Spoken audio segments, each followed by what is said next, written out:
सबसे ज़्यादा मज़ा किस चीज़ में आया आपको एमपीपीएससी प्रिपरेशन में? मजे वाली बात ना, ये क्वेश्चन आप सिर्फ रिजल्ट के बाद ही पूछ सकते हैं राइट। क्योंकि रिजल्ट के बाद मजे ही मजे हैं। 7 अटेम्प्ट्स कंसिस्टेंटली और हर अटेम्प्ट में आई फील कि वो बर्डन बढ़ता जाता है। कितना भी मॉडर्न बन जाओ सोसाइटी की बिल्कुल, बात बिल्कुल। होती है कि फीमेल्स के साथ में प्रॉब्लम आती है। थ्रू आउट द प्रिपरेशन आप कैसे उसको कंसिस्टेंसी को बरकरार रख पाए हो? तो सबसे पहले पेरेंट्स ने ही मुझे कहा था कि तुम्हें जाना चाहिए सिविल सर्विसेज की तैयारी में। तो थ्रू आउट कंसिस्टेंसी का जो रीज़न है वो उनका कांस्टेंट सपोर्ट है। इनिशियल मेरे जो 3 प्रीलिम्स हैं, मैं तीनों प्रीलिम्स में मैं क्वालिफाई नहीं कर पाई। हालांकि उसमें मेरे कुछ रीजंस भी थे।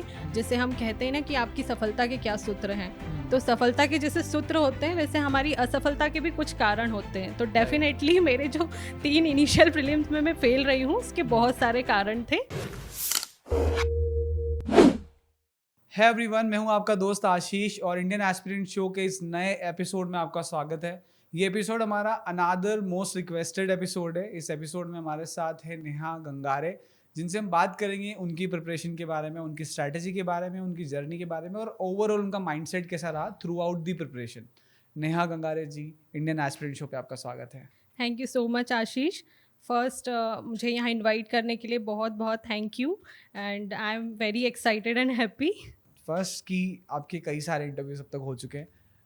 पीएससी का रिजल्ट आए हुए शायद महीना 2 महीना हो चुका है, बट कई सारे इंटरव्यूज हैं ऑलरेडी। आपकी स्ट्रैटेजीज के बारे में बहुत सारी चीज़ें पता है एस्पिरेंट्स को। मैं आपसे बात करने का मज़ा लेना चाहता हूँ। मैं एक दोस्त से बात कर रहा हूँ, मैं अपनी बहन से बात कर रहा हूँ। मैं इस पॉडकास्ट को इस तरह से डिज़ाइन करना ओके। चाहता हूँ। राइट। स्टार्ट आपकी journey I am sure her aspirant को पता है। स्टार्ट करते हैं, सबसे ज़्यादा मज़ा किस चीज़ में आया आपको एमपीपीएससी प्रिपरेशन में?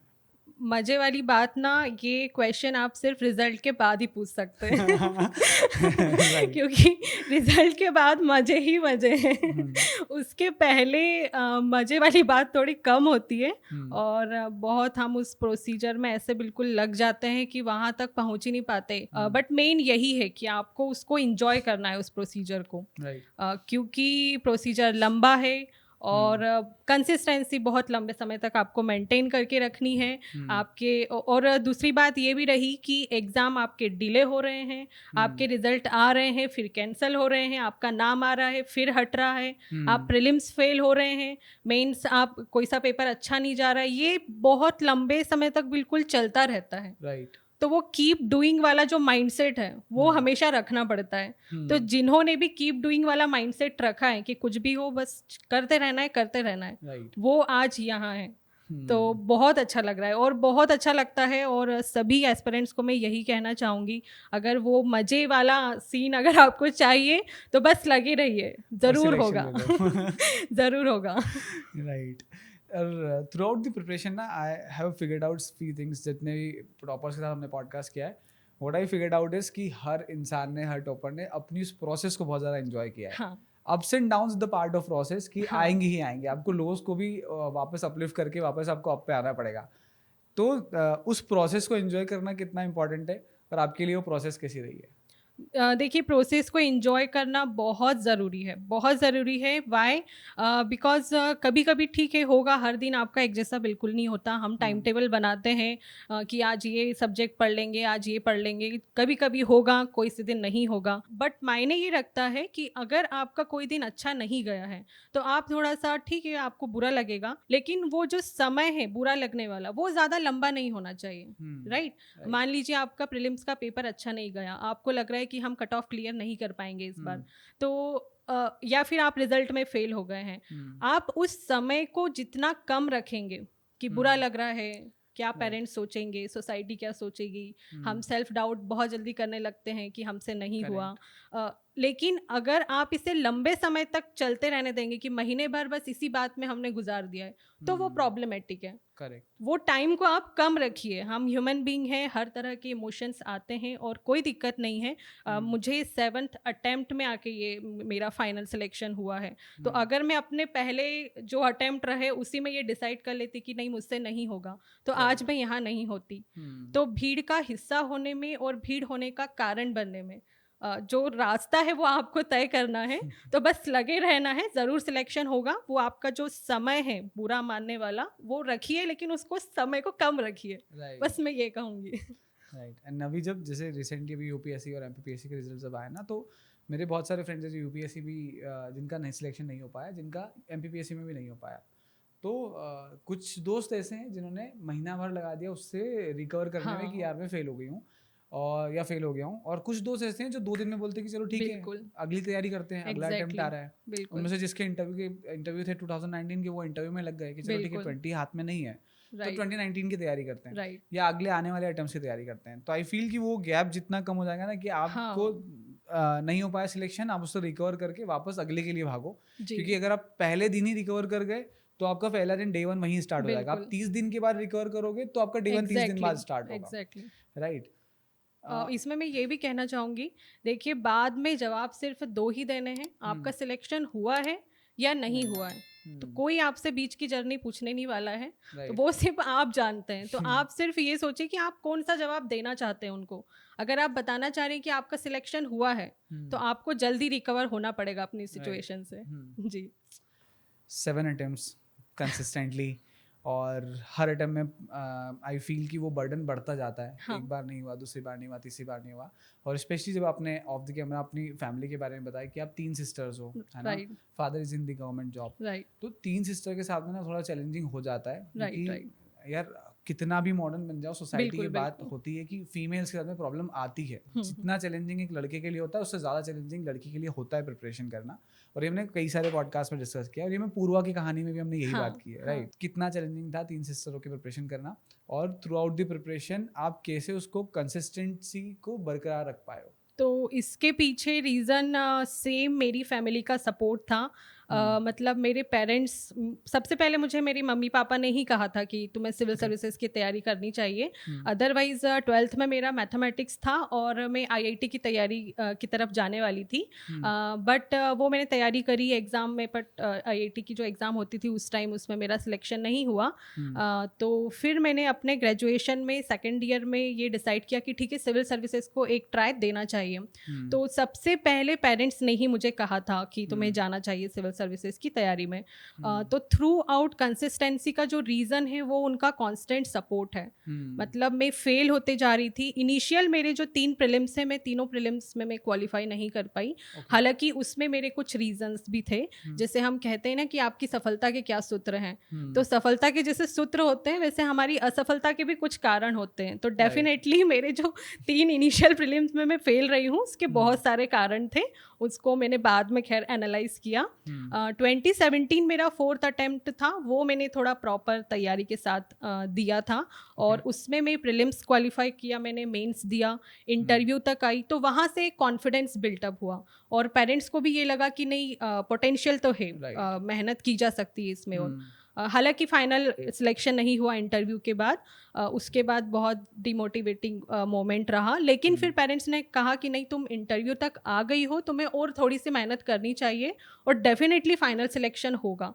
राइट। तो उनका जो सपोर्ट रहा, मेरी दोनों सिस्टर्स का बहुत ज़्यादा सपोर्ट रहा कि नहीं हमको पता है तेरा सिलेक्शन होगा ही होगा, क्योंकि हम देख रहे हैं तुझे बहुत करीब से, तू मेहनत कर रही है, सारी चीज़ें कर रही है। राइट। तो मुझे ऐसा लगता है कि ये जो सिलेक्शन है वो मेरी फैमिली का सपोर्ट है और पूरी तरह से उनकी भी सफलता है इसमें। राइट। इसी वजह से मैं कंसिस्टेंट रह पाई। राइट। आई थिंक कि जब जैसा आपने बताया ना कि आपकी दोनों सिस्टर ने पुश कर दिया आपको हाँ, कि यार तुम करो, हमको भरोसा है कि आप कर लोगे, हम देख रहे हैं आपको मेहनत करते हो। और ऐसा कई बार होता है ना कि हमारे आसपास ऐसे एस्पिरेंट्स होते हैं जो हमको लगता है कि यार ये इंसान बहुत मेहनत कर रहा है, आगे जाके सिलेक्शन होगा। हाँ, जब वो टूटता है ना, जब उसका सिलेक्शन नहीं होता, तो आई थिंक हर इंसान के पास में अगर आप किसी ऐसे इंसान को देख रहे हो बिल्कुल, तो आप बिल्कुल, उसके आसपास जाके उसको एक पुश दे सकते हो, बिल्कुल। मोटिवेशन दे सकते हो, राइट। अपनी फैमिली के बारे में बताइए, आपके स्पेशली आपके पापा के बारे में। आई एम ओके, श्योर उन लोगों ने बहुत, हर किसी के पेरेंट्स, हर एस्पिरेंट के पेरेंट्स हाँ। बहुत प्रेशर फील करते हैं जब बच्चा नहीं निकलता पेपर, अप्स एंड डाउन्स आते हैं तब। फैमिली का क्या रिएक्शन था और आपके पापा के लिए आपके क्या थॉट्स हैं? मेरे फादर श्री अभिमन्यु गंगारे मध्य प्रदेश पुलिस में आरक्षक हैं और आर्मरर के पद पर हैं और मरी माता स्क्वायर में 1st बटालियन एसएफ है, वहाँ पर वो पोस्टेड हैं। और मेरी माता एक गृहिणी हैं और हर समय मतलब उनका लगा रहना मेरे साथ। अ, ये प्रॉब्लम्स आती है सभी के साथ में, जैसे क्या होता है कि एक ग्रेजुएशन आपने कर लिया है, कॉलेज आपका कर लिया है, बाद में जब हम सोसाइटी में मिलते हैं as a kid, as a childrens हम उतना सोसाइटी से कनेक्टेड नहीं रहते हैं, Correct. बट हमारे जो पेरेंट्स होते हैं वो हर समय सोसाइटी से कनेक्टेड रहते हैं. मेरे फादर डेली ऑफिस जाते हैं, मदर जब भी रिलेटिव्स के यहाँ जाएंगे तो ये तो एक कॉमन क्वेश्चन रहेगा ही कि Right. आपके बच्चे क्या कर रहे हैं. Correct. तो वो पूछते थे. तो ठीक है, जब पढ़ाई चल रही थी तब तक तो ठीक है, ग्रेजुएशन चल रहा है, पोस्ट ग्रेजुएशन चल रहा है, लेकिन फिर ये जो इतना लंबा समय हो रहा है तो वो यही बोलते थे कि ऐसी कौन सी पढ़ाई है जो बिल्कुल ख़त्म ही नहीं हो रही है. हाँ. कि इतने मतलब कब तक पढ़ाओगे, इस तरह की बातें आती रहती थी Right. मम्मी पापा के पास. कब तक पढ़ाओगे, 3 लड़कियां हैं, कोई टाइम भी है या नहीं है, कब तक पढ़ाना है, कोई आगे का काम भी है, दूसरी भी चीज़ें हैं. तो ऐसी बहुत सारी चीज़ें मेरे पेरेंट्स के पास आती थी. बच्चों तक जब वो बात आती तो हम उसे कैसे भी करके रिएक्ट कर देते हैं, गुस्सा कर लेते हैं, या फिर ये क्या बोल रहे हैं, वो क्या बोल रहे हैं, बट हमारे पेरेंट्स वो चीज़ नहीं कर पाते हैं. Right. तो आई थिंक उन्होंने जो पेशेंस रखा है वो मुझे लगता है कि बहुत, मैं उनको क्या कहूँ, उनका जो पेशेंस था, उनका जो मुझ पे इतना भरोसा था, इतना विश्वास था कि नहीं तुम ज़रूर क्लियर करोगे एग्ज़ाम, तुम लगे रहो. उनको पूरा भरोसा था, वो मेरी मेहनत को इतना करीबी से देख रहे थे. तो बहुत समस्याएं आई, हालांकि नहीं, ऐसा कुछ नहीं है, अभी सब अच्छा है और अच्छा लग रहा है, अब उनको भी बहुत खुश हैं. राइट. लेट्स टॉक अबाउट, अब हम इसको ना थोड़ा सा इन्फॉर्मेशन पे बात करते हैं. ठीक है, प्रीलिम्स के बारे में बताइए. हम तीनों एक एक करके लेते हैं. सबसे पहले प्रीलिम्स के बारे में बात करते हैं. Okay. प्रीलिम्स को लेकर क्या स्ट्रैटेजी थी और क्या बुक्स एंड रिसोर्सेज आपने यूज़ किए? सो सी, प्रीलिम्स आपका पहला स्टेज होता है और क्वालिफाइंग स्टेज होता है. आपको एक कट ऑफ क्लियर करना होता है. तो क्योंकि मैं अपने इनिशियल 3 प्रीलिम्स जो है वो फेल हो गई थी, तो मैं उनके रीज़न्स बता देती हूँ कि मैंने वो क्यों फेल किए. मैंने इस एग्ज़ाम को अच्छे से समझा नहीं था, क्या स्ट्रेटेजी होनी चाहिए, क्या प्लानिंग होनी चाहिए, किस तरह से सब्जेक्ट को पढ़ने की अप्रोच होनी चाहिए, वो सब चीज़ें बहुत मेरी कमियां रही उसमें. तो प्रीलिम्स में मुझे मैं ये एनालिसिस कर पाती हूँ कि आपके पास एक सिलेबस है, आप ऑफिशियल वेबसाइट पे जाइए, सिलेबस डाउनलोड कीजिए, सिलेबस के अकॉर्डिंग सब्जेक्ट आप पिक कीजिए, सब्जेक्ट्स आपको पढ़ना है, जो भी सब्जेक्ट में आप जो भी टॉपिक पढ़ रहे हैं उनका ऑब्जेक्टिव्स ज़रूर सॉल्व कीजिए. मैंने जो है प्रीवियस ईयर्स क्वेश्चन सॉल्व नहीं किए थे, मैंने बहुत ज़्यादा टेस्ट सीरीज़ वगैरह नहीं सॉल्व की थी. टेस्ट सीरीज़ सॉल्व करने का तरीका आपका अपना हो सकता है, ऐसा नहीं है कि आप किसी कोचिंग क्लास में जाकर ही आप टेस्ट सीरीज़ सॉल्व करें. मैंने कोई भी कोचिंग क्लास में टेस्ट सीरीज़ मतलब ज्वाइन नहीं की थी. आप जो भी टॉपिक पढ़ रहे हैं, सिंपल आप उसे गूगल कीजिए कि आपने एमपी का हिस्ट्री पोर्शन पढ़ा है या एंशिएंट पढ़ा है या कोई भी टॉपिक पढ़ा है, आप सीधा गूगल पे जाइए, उसके ऑब्जेक्टिव्स सॉल्व कीजिए. ये आपकी प्रैक्टिस बढ़ाएगा. तो यहाँ से प्रीलिम्स में ये वाली बातें ज़्यादा ध्यान रखनी है. मल्टीपल रिवीजन आपको बार बार करना है, ज़्यादा से ज़्यादा फैक्ट्स आपको याद करने हैं, तो वो चीज़ें आपको करनी है. सोर्सेस आपको लिमिटेड कर रखने हैं, और ये जो डाउट्स हैं ना वो धीरे धीरे क्लियर होंगे. तो बिल्कुल अपने माइंड में ये मत रखिए कि आज हम प्रोसीजर स्टार्ट कर रहे हैं और आज ही हमें सब कुछ आ जाएगा और कोई डाउट हमें नहीं रहेंगे.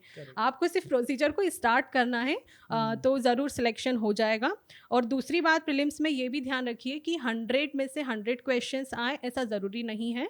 आपको सिर्फ एक कट ऑफ क्लियर करना है. तो जो मोस्ट ऑफ द पीपल से बन रहे हैं वो आप कोशिश कीजिए कि हम वहाँ से वो सिले मिस्टेक्स ना करें कि वहाँ से हमारे मार्क्स कम हों.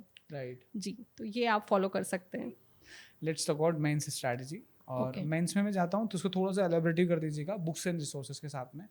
जैसे पेपर 1 है, मेंस के लिए शॉर्ट नोट्स बहुत ज़रूरी हैं. वाई? बिकॉज 6 दिनों तक लगातार आपका पेपर होता है और आपके पास 24 घंटे भी नहीं होते उसे रिवाइज करने के लिए. तो आप अपनी तैयारी के दौरान जितना अपने नोट्स को बिल्कुल शॉर्ट करेंगे, क्रिस्प करेंगे, उतना ज़्यादा आपको फ़ायदा रहेगा मेंस एग्ज़ाम की राइटिंग में. ओके, नाउ एक ये भी चीज़ है कि शॉर्ट नोट्स हर सब्जेक्ट के बनाना है क्या? ऐसा बिल्कुल नहीं है. फर्स्ट जो पेपर है आपका हिस्ट्री और ज्योग्राफी, मैंने उसके शॉर्ट नोट्स नहीं बनाए थे. रीज़न ये है कि क्योंकि वो पहला दिन होता है तो उसको रिवाइज करने के लिए आप अपने अकॉर्डिंग समय ले सकते हैं. ओके, उसके बाद के जो पेपर हैं, पेपर सेकंड से जो शुरू होते हैं, उनको रिवाइज करने का आपके पास बहुत लिमिटेड टाइम है. तो कोशिश कीजिएगा कि पेपर सेकंड के बाद जो भी चीज़ें आ रही हैं उनके शॉर्ट नोट्स आप ज़रूर बनाइए.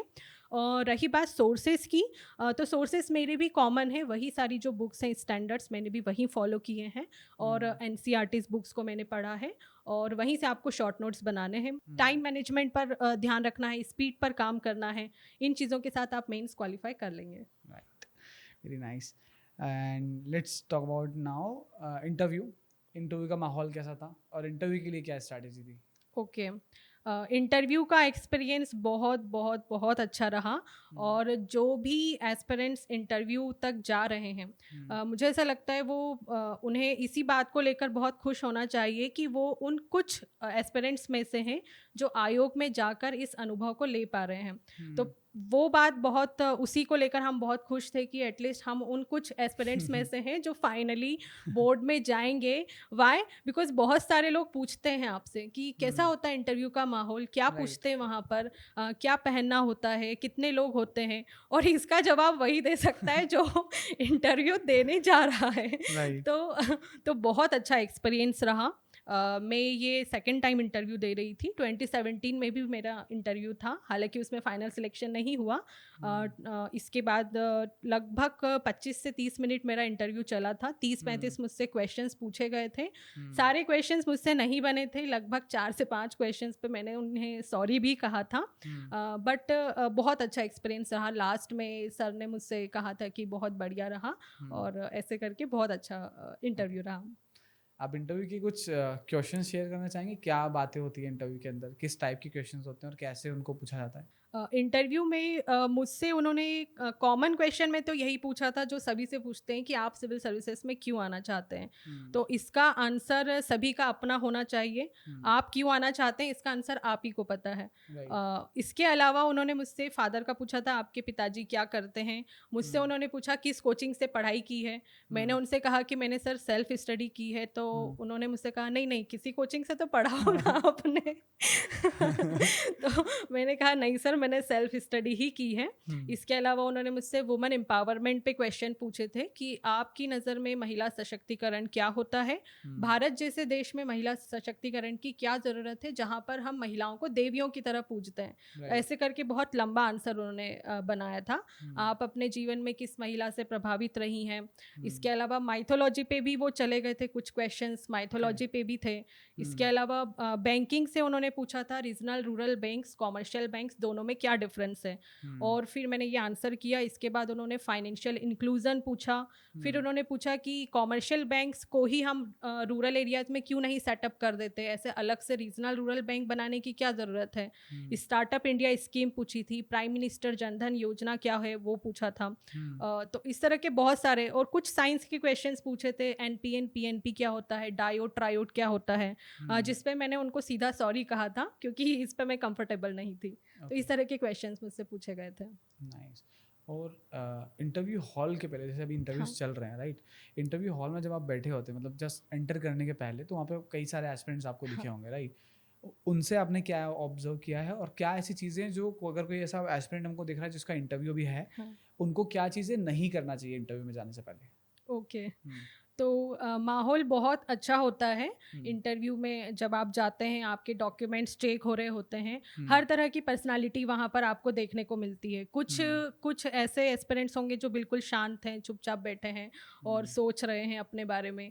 कुछ एस्पिरेंट्स ऐसे हैं जो हर हर हर किसी से पूछ रहे हैं कि क्या करना है, कैसे डॉक्यूमेंट्स अरेंज करना है।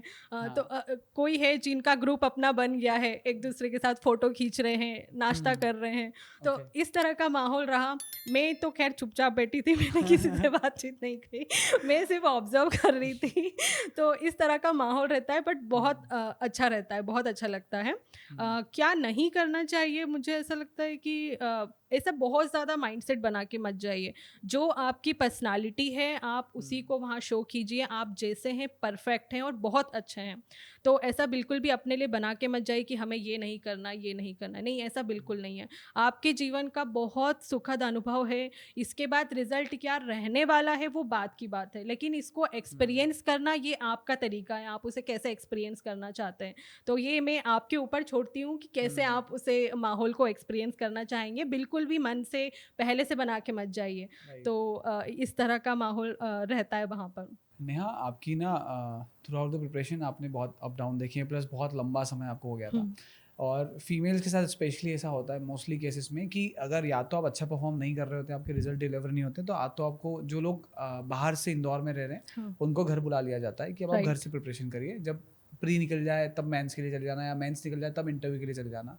तो वो एक चैलेंज होता है ऐसे लड़कियों के लिए जो इंदौर से बाहर रह रहे हैं। सेकेंड चैलेंज जो उनकी लाइफ में आता है मैक्सिमम, कि शादी का प्रेशर बढ़ता जाता है। हर साल आपका सिलेक्शन ना होना आपकी शादी को बहुत करीब ले आता है, राइट?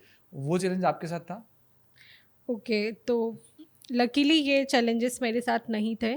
जो जनरली टाइम एक दे दिया जाता है स्पेशली गर्ल्स को कि आपके पास हाँ। 2 साल हैं, 3 साल है, बस इससे ज़्यादा हम नहीं रुकेंगे, हम्म। वो मेरे साथ नहीं था। ओके। दूसरी चीज़, मैरिज वाली बात, मुझे ऐसा लगता है, देखिए मैरिज बहुत इम्पॉर्टेंट सोशल इंस्टीट्यूशन है, वो हम समझते हैं, but right. It comes with lots of responsibilities and lots of adjustment also, right. Right. दूसरा मुझे ऐसा लगता है कि एक ये भी मिथ है सोसाइटी में, कि जनरेशन जो हमारे पेरेंट्स वाली जनरेशन है, उन्हें ऐसा लग रहा है कि आज की जनरेशन मैरिज को लेकर थोड़ा सा ये है कि नहीं करना चाहती, शादी नहीं करना चाहते हैं, और शादी को लेकर थोड़े से नेगेटिव हैं। बट मुझे मुझे ऐसा लगता है कि ऐसा बिल्कुल नहीं है। देखिए, पहली चीज़, generation to generation different opinions तो होंगे ही डेफिनेटली। हमारे बाद जो जनरेशन आएंगी उनके मैरिज के थॉट्स डेफिनेटली डिफरेंट होंगे। तो पहली चीज़ तो कोई भी पूरी तरह से सही नहीं है, कोई भी पूरी तरह से गलत नहीं है, सिर्फ इतना है कि ओपिनियंस में डिफरेंस है। Right. This is first thing. दूसरी थिंग, मुझे ऐसा लगता है कि आज की जो जनरेशन है, ऐसा बिल्कुल नहीं है कि वो शादी नहीं करना चाहते हैं, सिर्फ प्रायोरिटीज़ की बात है। उन्होंने शादी को थोड़ा सा डिले करना चाहा है, और उसके पहले वो रख रहे हैं अपनी थोड़ी सी फाइनेंशियल इंडिपेंडेंसी को। और ये बात सिर्फ लड़कियों पे लागू नहीं हो रही है, ये दोनों पे लागू हो रही है, चाहे लड़की हो या लड़का हो। वो चाह रहे हैं कि हमारे पेरेंट्स ने जो इतना इन्वेस्ट हम पर किया है, हमको इतना पढ़ाया लिखाया है, तो हम थोड़ा सा कुछ करें अपनी लाइफ में, कुछ अच्छे गोल जो भी हों उनके, सिविल सर्विसेज में अगर वो आना चाहते हैं, या कोई भी दूसरा उनका जो भी ड्रीम है, वो सिर्फ उसे फॉलो करना चाहते हैं। तो एक अच्छी लाइफ वो देना चाहते हैं अपने पेरेंट्स को, अपनी फैमिली को। तो मैं सिर्फ ये चाह रही हूँ कि शादी को लेकर बहुत ये जो थॉट है ना कि नहीं, आज की जनरेशन शादी नहीं करना चाहती और बहुत गलत गलत बातें हैं कि नहीं, शादी अच्छी नहीं होती, मुझे लगता है ऐसा बिल्कुल भी नहीं है। सिर्फ प्रायोरिटीज़ की बात है कि वो उन्होंने थोड़ा सा सिर्फ उसको डिले किया है, थोड़ा सा वो अपने आप पर काम करना चाहते हैं, और हर तरह से इंडिपेंडेंट होना चाहते हैं, अपने पेरेंट्स के लिए काम करना चाहते हैं। तो हर एस्पिरेंट को ये बात अपने पेरेंट्स से कंसर्न करनी चाहिए, और उनसे बातचीत करनी चाहिए कि हमें थोड़ा सा समय दीजिए, हम ये काम करना चाहते हैं। दूसरी चीज़ फिर एस्पिरेंट पर भी लागू होती है कि जो पेरेंट्स आपको इतना समय दे रहे हैं, तो उसका आप सही इस्तेमाल कीजिए। उसे जो है पूरे शिद्दत के साथ आप अपने पैशन को फॉलो कीजिए, उसे पूरा कीजिए। तो आई थिंक अगर ये होगा तो ज़रूर जो भी आपने ड्रीम अपना फॉलो कर रहे हैं वो ज़रूर क्लियर होगा। आपका ऐसे पेरेंट्स के लिए क्या मैसेज है जिन्होंने अपने बच्चों को, अपने घर के बच्चों को अगर भेजा है बाहर, तो या तो उनको वापस बुला रहे हैं क्योंकि परफॉर्मेंस पूरी अच्छे से नहीं जा पा रही है, या किसी भी रीज़न से, जैसे परफॉर्मेंस तो मैटर नहीं किया जब MPPSC का रिजल्ट बहुत लेट आया है बार बार, या कैंसिल हुई एग्ज़ाम, तो उसमें परफॉर्मेंस ट्रैक नहीं हो पाया। हाँ। बट अगर टाइम हो गया है तो वो अपने बच्चों को वापस बुला रहे हैं, वो वाला सिचुएशन। और सेकेंड, जब उनकी शादी का प्रेशर पड़ता है स्पेशली फीमेल्स के ऊपर और दोनों के ऊपर, तो उसके इस सिचुएशन के लिए आपका उन पेरेंट्स के लिए क्या मैसेज है? ओके। तो वैसे तो मैं अपने आप को बहुत छोटा मानती हूँ कि किसी पेरेंट को मैं सजेशन दूँ, लेकिन हाँ, मैं अपने पेरेंट्स वाली बात ज़रूर उन्हें बता सकती हूँ। मुझे ऐसा लगता है कि किसी भी एस्पिरेंट के लिए उनके पेरेंट्स का सपोर्ट बहुत कुछ होता है। वो अकेले इस प्रेशर को नहीं झेल पाएंगे। एक तो प्रोसीजर ही इतनी पेचीदगी है कि इतना सिलेबस है, इतना कुछ कवर करना है, इतने पेपर्स पढ़ने हैं, तो वो सारे प्रेशर्स तो अलग होते हैं। सोसाइटी की तरफ से जो प्रेशर हैं वो कम तब हो पाएंगे जब पेरेंट्स का अच्छा सपोर्ट रहेगा। तो मैं सिर्फ यही चाहूँगी कि हर माता पिता अपने बच्चों का पूरा साथ दें, पूरा सपोर्ट करें, उन्हें एक टाइम लिमिट में ना बांधें, क्योंकि आप भी समझ रहे हैं कि ये जो जर्नी है वो लंबी हो जाती है, सारी चीज़ें हमारे हाथ में नहीं होती है। तो अगर बच्चे अगर मेहनत कर रहे हैं और शिद्दत के साथ उसे फॉलो कर रहे हैं, तो थोड़ा सा आप उन पर भरोसा कीजिए और सेम चीज़ बच्चों पर भी है कि अगर आपके पेरेंट्स आपको जो है आप पर भरोसा नहीं कर रहे हैं तो थोड़ा सा आप गुस्सा मत कीजिए, उन्हें अपनी बात समझाने की कोशिश कीजिए कि देखिए राइट। ये प्रोसीजर ऐसा है, इसमें अब ये होगा, इसके बाद ये वाली एग्ज़ाम होगी, थोड़ा सा लंबा समय इसमें लगता है। तो दोनों की समझ से आई थिंक दोनों को एक दूसरे को समझना चाहिए। और जर्नी जब सिलेक्शन होगा तो दोनों की ही अच्छी रहेगी। बाद का जो जीवन है वो जिनका सिलेक्शन हो रहा है उनका तो खैर अच्छा होगा ही, लेकिन उनकी जो फैमिली है, उनके जो राइट। पेरेंट्स हैं, उनके लिए भी बहुत अच्छी बात होगी। तो आई थिंक थोड़ा-सा लंबा हमें सोचना चाहिए और सपोर्ट करना चाहिए एक दूसरे को। राइट। हमारे इस शो के 2 सिग्नेचर क्वेश्चंस हैं। हुँ। फर्स्ट ऑफ ऑल मुझे बहुत मज़ा आ रहा है आपसे बात करके, क्योंकि इस शो की एनर्जी बाय डिफ़ॉल्ट थोड़ी हाई रही है स्टार्टिंग से। फ्लो बहुत अच्छा है, आपकी बातें बहुत अच्छी हैं, आई एम श्योर वो हमारे हर एस्पिरेंट की लाइफ में वैल्यू ऐड कर रहे होंगे। Let's move forward to signature questions. हमारा फर्स्ट सिग्नेचर क्वेश्चन है कि जिस दिन आप you are selected as deputy collector, जब आप अपनी ट्रेनिंग करेंगे, ट्रेनिंग में बहुत कुछ चीज़ें आप सीखेंगे, उसके बाद में जब आपका डे 1 होगा ऑफिस के लिए कि यार आप अपने घर से निकलोगे रेडी होके कि आज मुझे अपने पहले ऑफिस में जाना है, आप अपने गाड़ी में बैठ के अपने ऑफिस तक जाओगे, अपना फर्स्ट टाइम अपने ऑफिस का गेट खोलोगे और उस सीट पे जाके बैठोगे जहाँ पे आपको बैठना है। उसके बाद में आपने क्या सोचा है कि उस दिन बैठ के आप क्या डिसीजन सोसाइटी के लिए लेना चाहते हो? कुछ सोचा है? बहुत ज़्यादा तो नहीं सोचा है, हम्म। बट थोड़ा-सा मुझे ऐसा लगता है कि फर्स्ट डे तो नहीं, बट जैसा भी मुझे समय मिलता है हम्म। एजुकेशन के लिए मैं ज़रूर काम करना चाहूँगी, क्योंकि हम्म। मैंने ये एनालिसिस किया है कि शिक्षा में बहुत शक्ति होती है। हम्म। एक व्यक्ति अगर शिक्षित होता है तो उसका जो माइंडसेट है सोसाइटी के प्रति, चीज़ों को सोचने के प्रति, उसमें बहुत बदलाव आ जाता है, बहुत राइट। सकारात्मकता आ जाती है। तो शिक्षा हर किसी को मिलनी चाहिए, तो मैं कोशिश करूँगी कि एजुकेशन से जो है एजुकेशन हर किसी को मिले, और किसी भी वजह से एजुकेशन नहीं रुकना चाहिए। और ये एजुकेशन सिर्फ एलिमेंट्री एजुकेशन की बात नहीं है, ये आगे तक की हायर एजुकेशन, आगे आप जो भी इंस्टीट्यूशन में एडमिशन लेना चाहते हैं वहाँ तक की बात है। तो एजुकेशन ज़रूर मिले।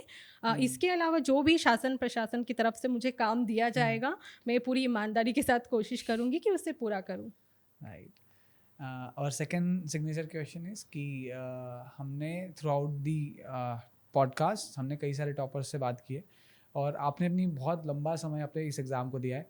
अब इस एग्ज़ाम के अंदर ना आपने प्रोज और कॉन्स आपको दोनों पता है, सिलेक्शन मतलब प्रिपरेशन स्टार्ट करने से सिलेक्शन होने तक का। तो ऐसे बहुत सारी चीज़ें आपको ऐसी लगी होगी कि यार ये प्रोसेस ना ऐसे होती ना तो ज़्यादा आसान होता है सबके लिए, नॉट जस्ट यू, है ना, हाँ। सबके लिए, कि यार अगर इस प्रोसेस को इस तरह से कर दिया जाए तो हर एस्पिरेंट को इससे फ़ायदा मिल सकता है और ओके। एग्जाम का लेवल और बढ़ सकता है। तो इट्स नॉट सजेशन कि हम पीएससी को दे रहे हैं, इट्स अ फीडबैक राइट। कि ये चीज़ हो सकती है। ठीक है, तो ऐसा कोई फीडबैक आपके लिए एमपीपीएससी एज एन ऑर्गेनाइजेशन के लिए कुछ है? ओके।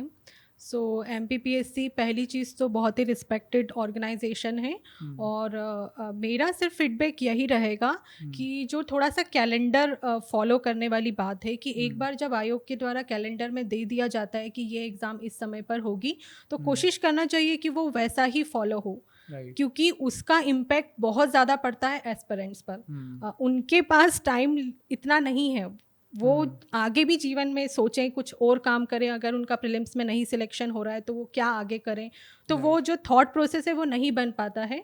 और यही वजह है कि बहुत सारे जो एस्पिरेंट है फिर वो ये लाइन को छोड़ देते हैं।